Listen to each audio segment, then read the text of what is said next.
রাত তখন গভীর।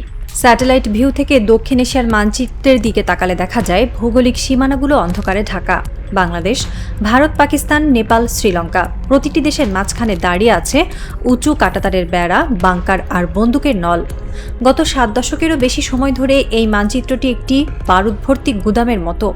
এই গুদামে আগুন জ্বালিয়ে এই যুগের পর যুগ ধরে রাজনীতিকরা তাদের ক্ষমতার গদি টিকিয়ে রেখেছেন। দিল্লি, ইসলামাবাদ, ঢাকা কিংবা কলম্বোর ক্ষমতার অলিন্দে আজ গুমট নিস্তব্ধতা। কারণ এই সুরক্ষিত দেয়ালগুলোর ভেতরে থাকা রাষ্ট্রযন্ত্রের কর্তা ব্যক্তিরা হঠাৎ টের পাচ্ছেন তাদের পায়ের তলার মাটি আর আগের মতো শক্ত নেই। কাঁটাতারের বেড়াগুলো হয়তো মাটিতে দাঁড়িয়ে আছে, কিন্তু মাথার ওপরের আকাশ আর সাইবার স্পেসের সেই বেড়া কবেই গড়িয়ে গেছে। এক অদ্ভুত অদৃশ্য সুতোয় গেঁথে যাচ্ছে পুরো উপমহাদেশ। আর এই সুতোর কারিগর কোনো রাজনৈতিক নেতা, কোনো কূটনীতিবিদ বা কোনো সামরিক জেনারেল নন। এই সুতোর কারিগর হলো একদল তরুণ, যাদের দুনিয়া চেনে জেনজি বা জেনারেশন জেড নামে। তারা এমন এক প্রজন্মে জন্ম নিয়েছে যারা রাজনীতিকদের শেখানো ঘৃণার ব্যাকরণ মানতে নারাজ।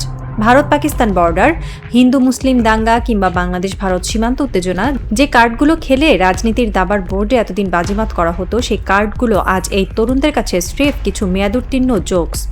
তারা আজ এক হয়ে আওয়াজ তুলেছে, আর সেই আওয়াজে থরথর করে কাঁপছে পুরো উপমহাদেশের ক্ষমতাশীলদের মসনদ। এই প্রলয়ঙ্কারী সুনামির শুরুটা কোথায় হয়েছিল? ফিরে তাকাতে হবে খুব বেশি দিন আগের নয়, বাংলাদেশের সেই জুলাই বিপ্লবের রক্তাক্ত দিনগুলোর দিকে। ঢাকার রাজপথ তখন আক্ষরিক অর্থেই রণক্ষেত্র। স্বৈরাচারী শেখ হাসিনার পুলিশ, র্যাব আর দলীয় ক্যাডাররা মিলে বুলেটের বৃষ্টি ঝরাচ্ছে। তাদের ধারণা ছিল কয়েকটা লাশ পড়লেই এই বাচ্চা ছেলেপেলেরা ভয় পেয়ে ঘরে ফিরে যাবে।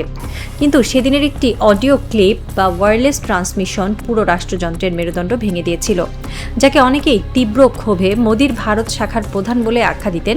সেই স্বৈরাচারী সিস্টেমের এক পুলিশ কর্মকর্তা আতঙ্কের সাথে বলছিলেন, একটা গেলে আরেকটা আসে, যায় না স্যার, কঠিন সমস্যা। এটি শুধু একজন ভীত সন্ত্রস্ত পুলিশের আর্তনাদ ছিল না, এটি ছিল একটি পুরনো পচা গলা সিস্টেমের কফিনের ঠোকা শেষ পেরেক। পুলিশ কর্মকর্তাটি তার স্নাইপার স্কোপ দিয়ে দেখিয়েছিল সামনের সারির একজন তরুণ গুলি খেয়ে মাটিতে লুটিয়ে পড়ার সাথে সাথে পেছনের সারি থেকে আরেকজন তরুণ বুক পেতে এগিয়ে আসছে। তাদের চোখে কোনো ভয় নেই, মৃত্যুর কোনো পরোয়া নেই। কিন্তু ঠিক সেই মুহূর্তেই রাষ্ট্রযন্ত্র বুঝতে পেরেছিল এরা সাধারণ কোনো প্রতিবাদী নয়, এরা হলো সেই অবিনশ্বর প্রজাতি যাদের কোনো অস্ত্র দিয়ে নিঃশেষ করা যায় না। এরা হলো সিস্টেমের চোখে আরশোলা বা ককরোচ। বিজ্ঞানীরা বলেন, পৃথিবীতে যদি কোনোদিন পারমাণবিক যুদ্ধও হয়, যদি পুরো মানবজাতি ধ্বংসও হয়, তবু আরশোলা বা তেলাপোকা টিকে থাকবে, তারা রেডিয়েশন সহ্য করতে পারে। ঠিক তেমনি এই জেনজি প্রজন্ম রাষ্ট্রযন্ত্রের টিয়ার শেল, রাবার বুলেট, এমনকি স্নাইপারের গুলির সামনেও পারমাণবিক প্রতিরোধী আরশোলার মতোই অবিনশ্বর হয়ে উঠেছে। তাদের শেষ করা যায় না, একটা গেলে 10টা আসে। উপমহাদেশের রাজনীতির সবচেয়ে বড় ট্র্যাজেডি হলো ব্রিটিশরা 1947 সালে এই অঞ্চল ছেড়ে কোথাও চলে গেলেও তাদের শেখানো ডিভাইড অ্যান্ড রুল, ভাগ করো এবং শাসন করো পলিসিটা তারা এদেশীয় রাজনীতিকদের মগজে খুব সুন্দরভাবে ইনস্টল করে দিয়ে গিয়েছিল। গত 75 বছর ধরে এই উপমহাদেশের শাসকরা এই পলিসিকে মূলধন করেই টিকেছিলেন। ভারতে বসে বলা হতো, পাকিস্তান আমাদের শত্রু, মুসলিমরা আমাদের শত্রু, তাই আমাদের ভোট দাও। পাকিস্তানে বসে বলা হতো, ভারত আমাদের শত্রু, তাই সেনাবাহিনীকে ক্ষমতা দাও। বাংলাদেশে বসে রাজনৈতিক বিভাজন তৈরি করে মানুষকে ব্যস্ত রাখা হতো।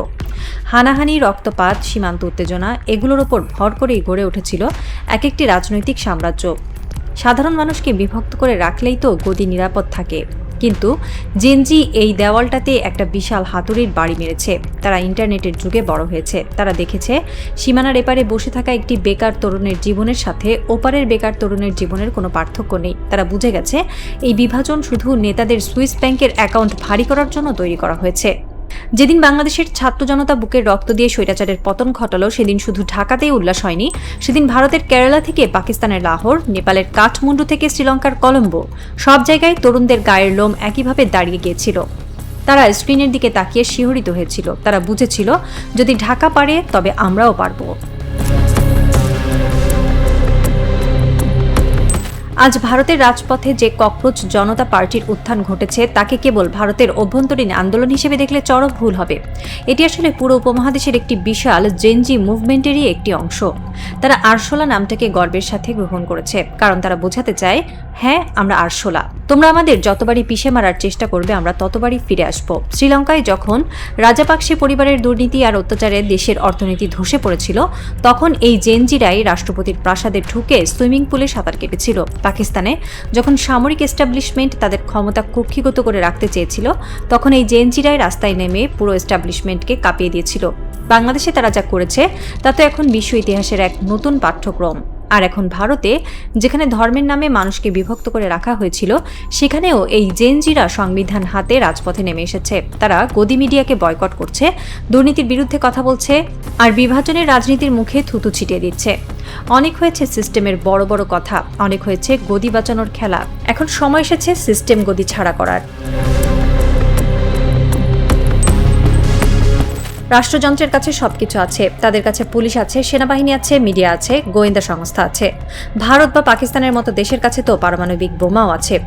কিন্তু এই সবকিছু আজ জেনজির সামনে চরম অসহায়। আপনি পারমাণবিক বোমা দিয়ে হয়তো একটি শহর ধ্বংস করতে পারবেন, কিন্তু একটি আইডিয়াকে ধ্বংস করবেন কিভাবে? একটি আদর্শকে কিভাবে গুলি করবেন?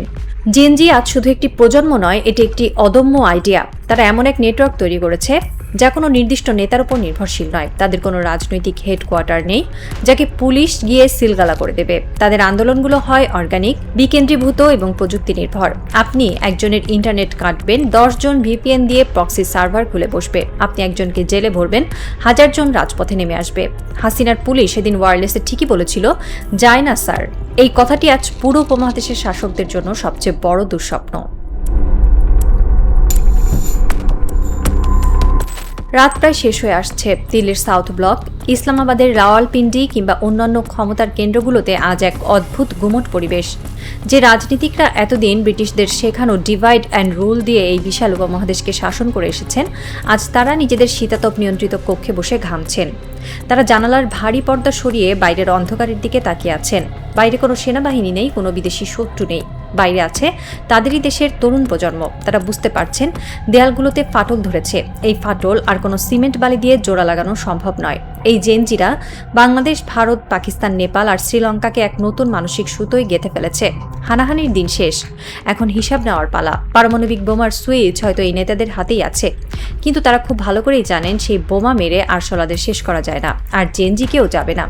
ইতিহাসের এক সন্ধিক্ষণে দাঁড়িয়ে আছে দক্ষিণ এশিয়া। এই রাজনৈতিক থ্রিলারের ক্লাইম্যাক্সে কোনো পরাশক্তির দরকার নেই। জিরো লাইনের কাঁটাতারগুলো আজ খুব অসহায় বোধ করছে, কারণ কাঁটাতার মানুষের শরীরকে আটকাতে পারে, কিন্তু একটি জাগ্রত প্রজন্মের চিন্তাকে নয়।